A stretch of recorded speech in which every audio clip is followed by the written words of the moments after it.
Can mushrooms be medicinal? Mushroom-based products make up a sizable chunk of the $50 billion supplement market. This profitable trade provides a powerful incentive for companies to test the credulity of their customers, and sadly, unsupported assertions have come to define the medical mushroom business. For example, companies that market herbal medicines exploit references to studies on mice to promote their mushroom capsules for treating all kinds of ailments. But if you haven't noticed, we're not mice. I mean, it wouldn't be surprising if mushrooms have some potent properties. After all, fungi are where we got a bunch of drugs, not the least of which penicillin, and also a cholesterol-lowering drug lovastatin, and the powerful immunosuppressant drug cyclosporin. Still don't think a little mushroom could have pharmacological effects? Don't forget, they can produce some of our most powerful poisons. Some kind of look the part, like the toxic Carolina false morel, all toadstooly and such, but others have more of an angelic look. Indeed, literally called the destroying angel, that's its name, as little as a teaspoon can cause a painful, lingering death. So anyway, we should have respect for the pharmacological potential of mushrooms. But what can they do that's good for us? Well, consuming shiitake mushrooms daily improves human immunity.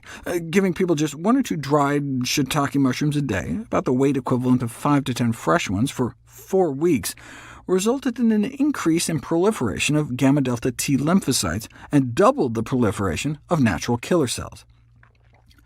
Gamma-delta cells act as a first line of immunological defense, and even better, natural killer cells kill cancer, and the shiitake did all this while lowering markers of systemic inflammation. Oyster mushroom extracts don't seem to work as well, but what we care about is if mushrooms can actually affect cancer outcomes. Shiitakes haven't been tried yet, but reishi mushrooms have, after being used as a cancer treatment throughout Asia for centuries. Reishi mushroom for cancer treatment. What does the science say? A meta-analysis of 5 randomized controlled trials showed that patients who had been given reishi mushroom supplements, along with chemo and radiation, were more likely to respond positively compared to just chemo and radiation alone. Now, although adding a reishi mushroom extract improved tumor response rates, the data failed to demonstrate a significant effect on tumor shrinkage when the mushrooms were used alone. So they aren't recommended as a single treatment, but rather an adjunct treatment for patients with advanced cancer. Now, response rate just means the tumor shrinks. What we care about is whether or not it actually improves survival or quality of life. We don't have convincing data suggesting reishi mushroom products improve survival, but those randomized to reishi were found to have relatively better quality of life, so that's a win as far as I'm concerned. What about other mushrooms?